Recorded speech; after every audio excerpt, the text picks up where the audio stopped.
little just stabs, right? And I'm like, just let me think for a minute, catching my thoughts and let me breathe for a minute, yeah. I should have never committed, gave you my all and suddenly you ain't with it.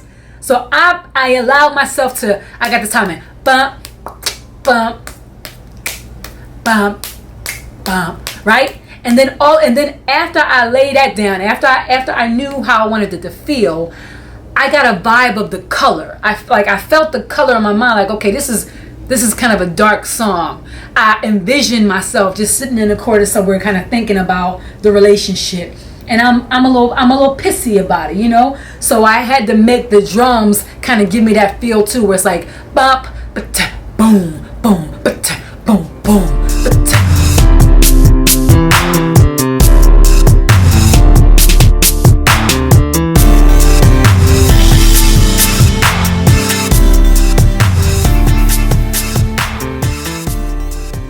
What's up, guys? It's your girl Phoenix Novell, and welcome to another episode of The Right Hustle. In this episode of The Right Hustle, I discussed how I actually wrote my single, Know Better. I started with the track. You know, I usually hear a melody in my head. I don't know what always, gives me a line or whatever, but music it always comes first. And I created Know Better 100% myself. I think it takes me the longest to create the drums, because I'm doing everything from scratch, every sound individually, and I am kind of a perfectionist when it comes to the instruments. I know that they have to work well together. I know they have to like each other, and so I'm listening to everything, and it's such a weird thing that I do, because I have to put myself in a position of, the person who's like bobbing out. Like, how would I move to this if I heard it on the radio, And with Know Better is bump, bump, bump, boom. It's very...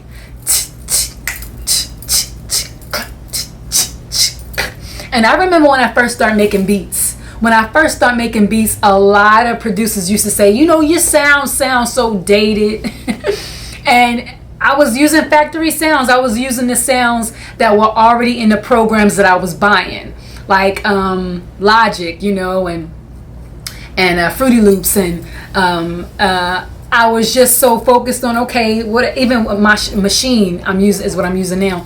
But I was using a lot of the instrument sounds that were already, especially with Logic, because I would practice on GarageBand, and GarageBand is pretty much just like a baby version of Logic. So there was just a lot of not even the loops, just the sounds. But at the time, I was just so excited to be able to put together the beat that I really didn't focus on the sound of the instrument.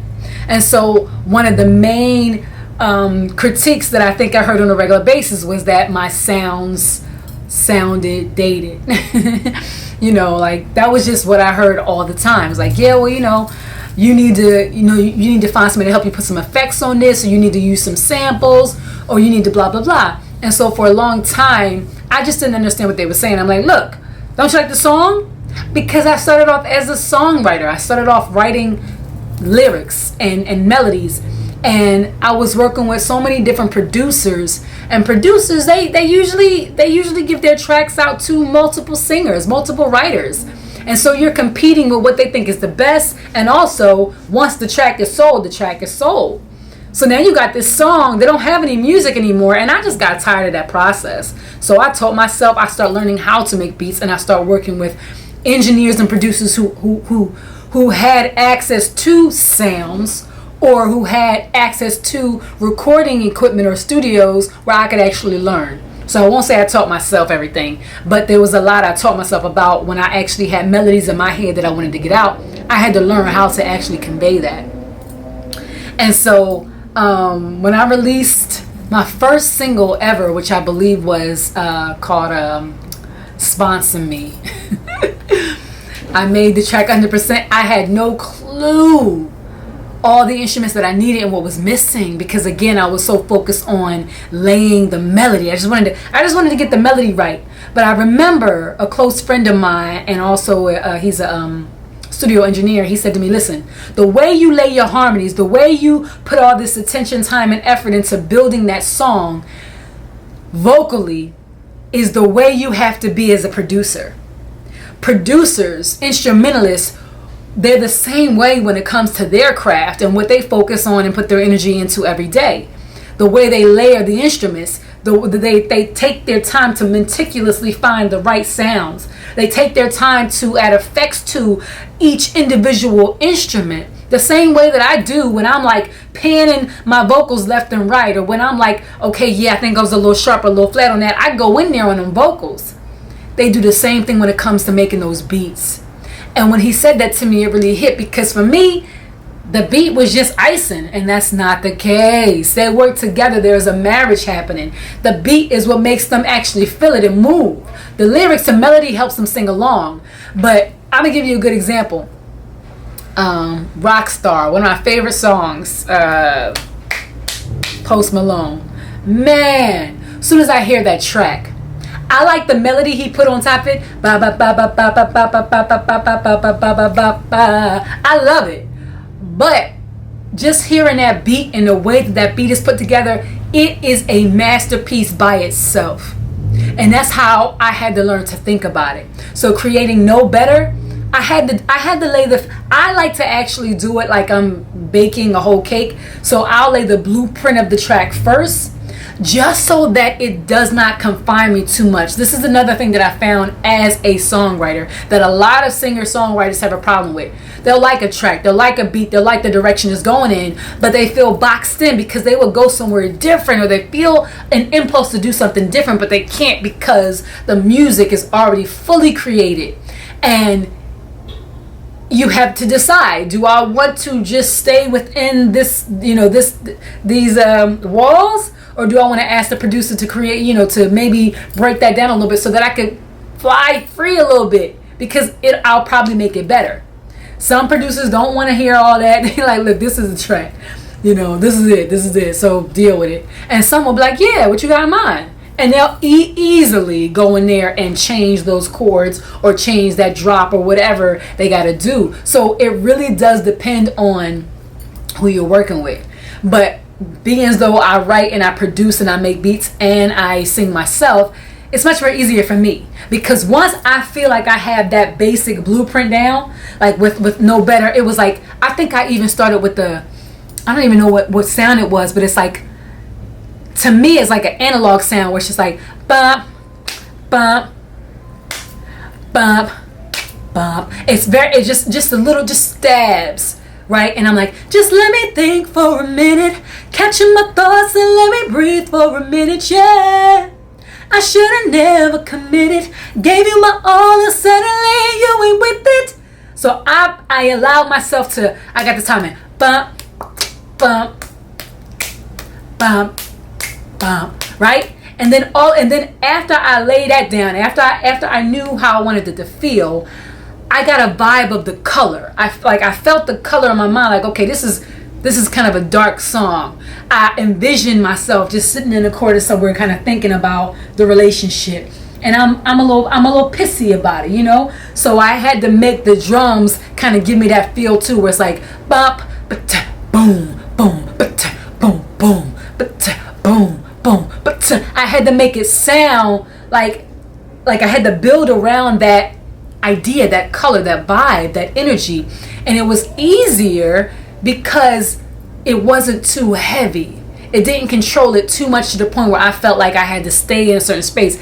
And that's what I mean, not everybody, who makes beats also sings or songwrites or produces in terms of, melody, but it really does help, because sometimes we don't need a whole lot.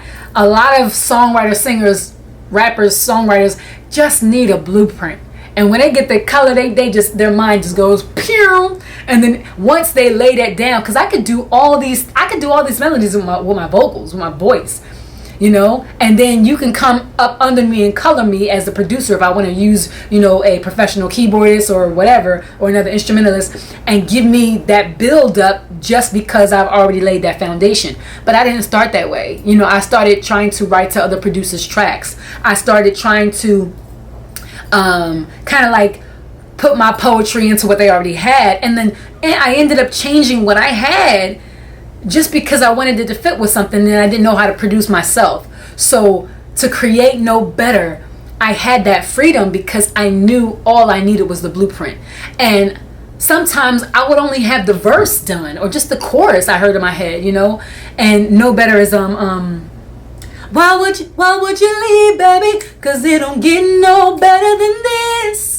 Ooh, I'm all you need, baby. You know it gets no better than this. But since you're gone, then you better stay gone. Hit the road, baby, you can move on. But I wonder why it was. Why'd you lose interest? 'Cause it don't get no better than this. When I created that whole track, all I had was the first verse and a bridge. Because I had that melody for a long time. The melody was there without the lyrics. And I changed up the melody because I wanted it to be a love song. Initially, I think it was like a song about, a daddy-daughter relationship or whatever. But I changed it to make it more, boyfriend-girlfriend relationship song. And once I laid down, I'm sorry, as a songwriter, usually once you have that first verse, the rest of the song writes itself.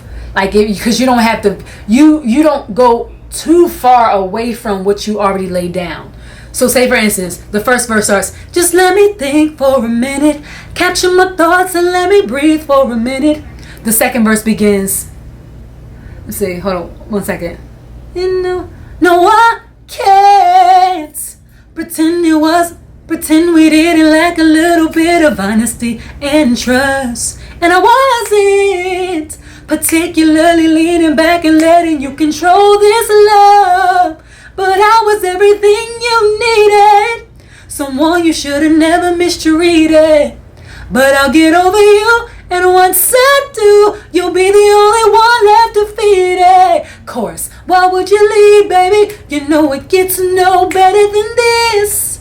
Ooh, I'm all you need, baby. You know it gets no better than this. So there's a slight difference between the melody of the first verse and the second verse, but it's not so drastic, So I kept a lot of the same undertone chords, but I added more keys and melodic changes that are sprinkles. I like to call it icing, just to show the evolution of that track.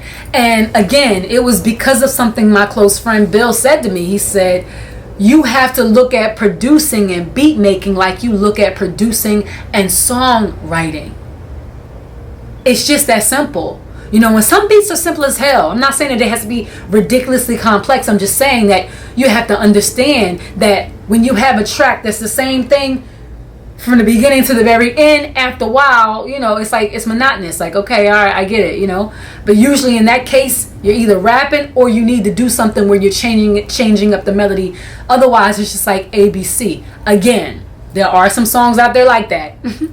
But the more that I learned how to expand my ability as a producer, the more it helped me as a writer, because I was actually able to, my mind was going in places that it at one point in time didn't have the neural pathways to go, because I'm learning something new. So now I'm like, oh, I could do that. Now I could do that. Now this is the chord to put with that run or that riff right there.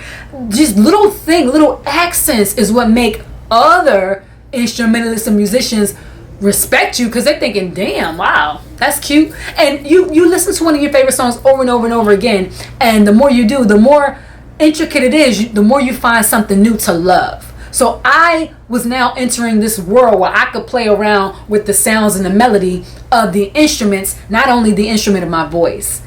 So no better is now again, I have other songs that I did before this one, but this one I really took into account the bass line and how important it was to follow the drums, how important it was for me not to be doing too much with the bass and too much with my voice. Like, say for instance, if I'm scatting and doing a whole lot of riffs, I had to listen. I listened to the point where I was just like, I'm doing too much, where I had to learn where to pull back. Either vocally, you're going to do a straight line, yeah. Now, if I do a straight line like that, I can do anything I want with that bass line.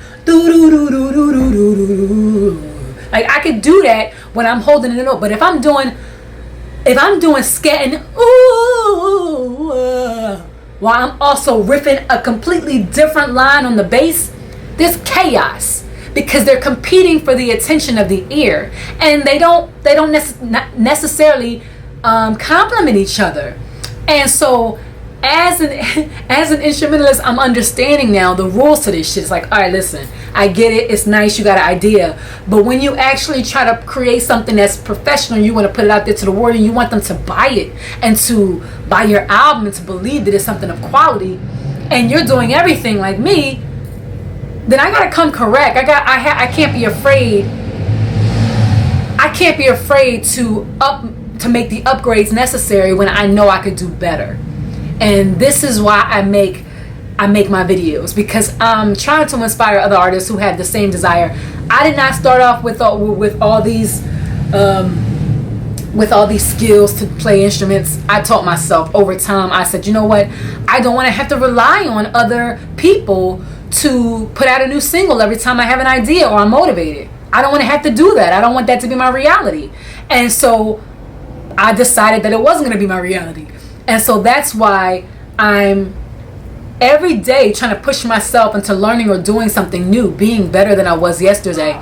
And I advise anybody who writes songs, anybody who wants to be an artist and put that stuff out there, to also learn how to play an instrument. I don't care what instrument it is. Learn how to actually accompany yourself either live or put out your own albums, whatever, so that you can speak the language of the music that's behind you. Because if you're not putting out something a cappella, then you have to understand the synergy and the importance of that track being a nice nestling home for what you're doing vocally over top of it.